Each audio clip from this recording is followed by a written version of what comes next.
Boa noite, meu nome é Gabriel. Vou apresentar para vocês um trabalho de Química Orgânica composto de coordenação dado pelo professor Luiz.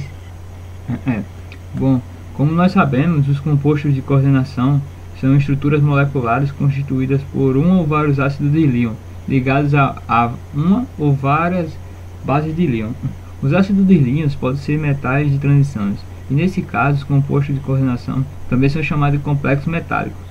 No caso de complexos metálicos, estes estão compostos de nêutrons resultado de agregação de um complexo com um ânion, que é um exemplo do cloreto hexacobre, com bases que são chamadas de ligandes. Os ligandes são espécies ricas de elétrons e metais que foram complexos, como os íons, com orbitais disponíveis para acomodar estes elétrons. A formação do complexo é como os metais de transição, os D e F. Bom, inicialmente eu quero mostrar para vocês como é que tudo começou. Até o fim do século XIX, os compostos de coordenação não tinham suas estruturas completamente elucidadas. Suas propriedades estranhas traz como desafiar as leis da valência empregadas na época, que lhe conferiam o nome usual dos íons complexos. Um estudo sistemático e aprofundado sobre o assunto recebeu a atenção de dois cientistas que trabalhavam de forma independente: Alfred Riemann, um alemão, e um dinamarquês. Bom, as ideias propostas por Riemann foram as melhores aceitas pela comunidade científica da época, e assim, em 1913, foi o primeiro químico orgânico a ganhar o Prêmio Nobel de Química. E no final do século XIX, alguns elementos eram tidos como valências fixas, como o sódio e o oxigênio, com um sódio ganhando um a mais e o oxigênio perdendo dois. Alguns elétrons poderiam exibir duas ou três valências distintas. O cobre, por exemplo, uma ou duas, e o potássio, por exemplo, como 3 ou 5, dentre outros. Alguns elementos, entretanto, exibiam poderes de combinações que eram difíceis de conciliar com suas valências usuais. Exemplo do o composto de cromo e platina.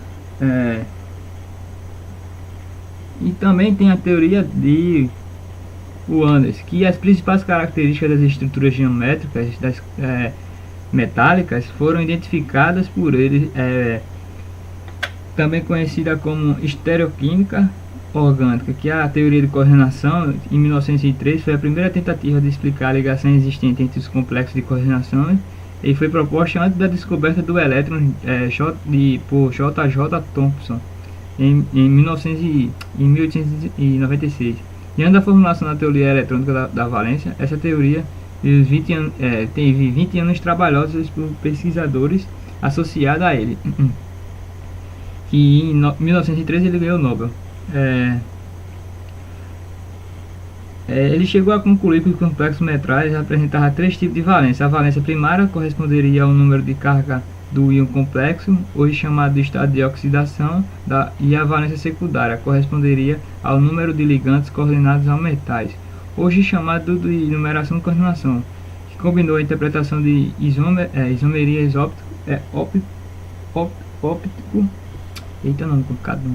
e geometria com padrões de reações com dados de condutividade elétrica no trabalho, que ainda permaneceu como modelo da usada maneira efetiva criada, que era evidências físicas e químicas. E um pouco depois ele foi estudando um composto de cobalto. Como vocês podem ver aqui, com a amônia e os íons do cloreto foi capaz de isolar 4 espécies de cores distintas através do cobalto. Foi o amarelo, a purpurina, o verde e a violeta. Mas apesar da mesma composição química, as propriedades destes compostos não eram distintas. Um exemplo está o nitrato de prata, como vocês podem ver aí, ó. Ele concluiu que esses compostos são derivados de outros tipos de compostos pela perda de molécula da amônia. A referida série de compostos de cobalto exibe um constante número de coordenações, onde a molécula de amônia pode ser substituída por íons de cloreto que se ligam covalentemente ao metal. A química complexa do cobalto deve ser levado em conta que não é só o NOx do metal, mas também o seu número de coordenação. Desta forma, ele reescreveu a fórmula química dos compostos estudados como essas três moléculas, que são importantes na observação que foi analisar a condutividade elétrica dos compostos em solução aquosa, como vocês podem ver na fórmula empírica, a condutiva, as reações elétricas, eletrolíticos e a fórmula dele. Com relação ao arranjo espacial destas moléculas ao redor do átomo central, ele propôs três modelos: o hexagon, o trigonal Pris e o octaedradon. Porém, devido à falta de técnica de análise estrutural da época, a real geometria desses compostos foram relevadas e muitos anos mais tarde. Que a valência, ele considerou, voltando a que atualmente, né, que os íons complexos são formados por um átomo central rodeado por um grupo de ligantes, e o ligante é um íon de molécula que pode ter existência independente. Bom, ele considerou a valência primária, que é o número de carga de íon complexo, por exemplo, dois ou mais átomos de cloreto de Cl-. As duas valências finais seriam as valências primárias. Já na secundária, ele se refere ao número de átomos ligados, coordenados ao metal central, que era no número de coordenação de composto. Cada ligante doa um par de elétrons ou metálico, formando a ligação coordenada. E os tipos de ligante podem ser classificados conforme o número de átomos ligados ao íon metálico. Ligados que coordenavam através de um átomo que são chamados de monotentatos, como a gente viu antes. Ligados que possuem um ou mais pontos de ligações, são conhecidos como polidentatos, ou ligantes que coordenam através de dois átomos chamados de bitentatos. Aqueles com três, como tridentatos e assim por diante, é um exemplo de ligante bidentatos, que formam um anel de 5 membros, a cada qual o átomo de N se liga ao mesmo número metálico.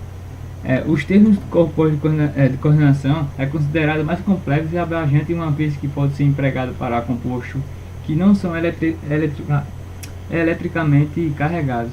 E quimicamente, a ligação entre o íon metálico central e seu ligante pode se explicar de um modo mais simplística como uma reação tipo ácido de base de Lyon, onde o metal ácido pode aceitar pares eletrônicos provenientes dos ligantes de base.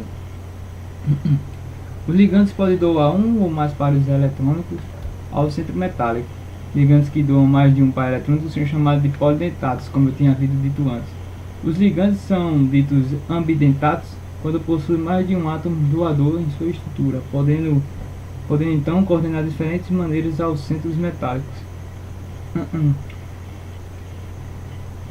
Alguns ligantes de moléculas podem receber nomes próprios, que são comumente utilizados em química de coordenação. Como vocês podem ver aqui, a gente conhece o óxido, o trifenol, o carbonil, o cianeto, o oxalato e o fenol. Na nomenclatura, esse é o mesmo tipo de complexo. Os ligantes são relacionados em ordem alfabética e seus nomes podem sofrer alterações através do sufixo "-o". A peridina, a diferença, o fenol, fenolato, o óxido, óxido, o cianeto, ciano, a água, áquo, fluoreto, flúor, entre outros.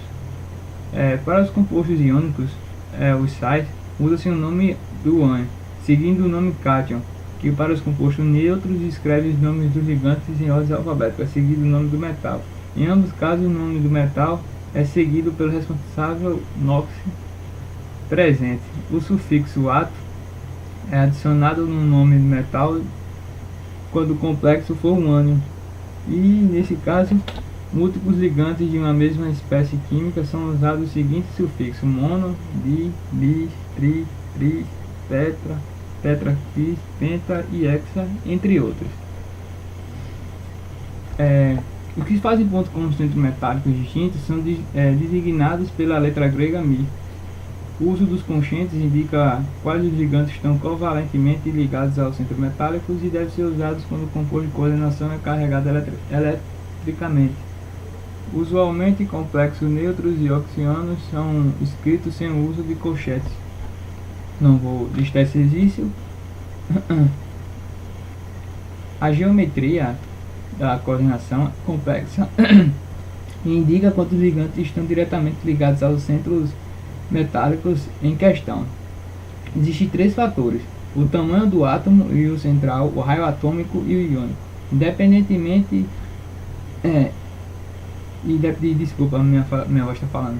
Impedidamente estérico, entre outros ligantes. Interação eletrônica entre os átomos centrais e seus ligantes. Essa linha em gerais, os átomos grandes maior do raio podem aceitar mais ligantes em suas esferas de coordenação, porém o uso de ligantes volumosos favorece baixo número de coordenação. Complexos que apresentam poucos números em suas camadas de valência podem aceitar mais pares elétrons de ligantes e assim foram compostos o alto número de coordenação. Bases de número de coordenação são encontradas para elementos do bloco D no limite direito da tabela periódica, pois são usadas nas camadas de valência e já estão praticamente complexas. Por exemplo, a platina, o ouro e a prata, os metais conhecidos como os nobres. A constituição da geometria. A parte 2 pode ser obtida em soluções diluídas de ligantes e metais. Sua geometria é sempre do tipo linear. Metais do grupo 11, que são exemplos típicos de íons que formam esse tipo de compostos de organomercúrio, também comum, como vocês podem ver aí. Já no complexo de coordenação 3, são centros trigonal planos que são bastante raros, mas podem ocorrer quando os ligantes volumosos são utilizados. O número de coordenação 4 é encontrado na literatura como um número sendo basicamente dividido entre a geometria tetraédrica ou quadrada planares. Complexos tetraédricos são favorecidos quando o átomo central é pequeno e seus ligantes são volumosos, como cloro, bromo e iodo. Esta geometria é comum para elementos da série 3D e elementos do bloco S e P, e ainda para tetraoxíonos. Os complexos quadrados planares são raramente encontrados quando o átomo central da série 3D, exceto o níquel, que é 8D, D8, o elemento do bloco S e P. Já para todos os elementos do grupo 10, o níquel e a platina, a geometria é extremamente favorável, como vocês podem ver aqui até a estrutura dela. O complexo de coordenação 5 são menos comuns que os complexos hexacoordenados e normalmente se adotam dois tipos de geometria: a bipiramidal trigonal, a bipiramidal de base quadrada. Como vocês podem ver, essa estrutura aqui. A distorção dessas geometrias são comuns para que haja minimização de energia em linhas gerais, composto como um arranjo de pi-pirâmide trigonal, menor repulsão, com a mais estável de complexos quadrados planares. Já o número de coordenação, já a geometria de pirâmide de base quadrada é de extrema relevância biológica, ligando da polifínicos, que pode alojar o íon metálico, e a quinta posição, que pode ser ocupada pelo aminoácido, como vocês podem ver aí. E a 6, o número de coordenação mais comum para os complexos metálicos no bloco D, podendo ser encontrados do S, P e F. Majoritariamente compostos hexacoordenados são os octaédricos. Então é isso, o meu trabalho ele dá continuidade a outra pessoa, não sei quem vai continuar o tema. Então eu espero que meu assunto esteja claro aí para vocês. Se tiver alguma dúvida é só mandar no Moodle aí. Uma ótima noite, obrigado e até a próxima.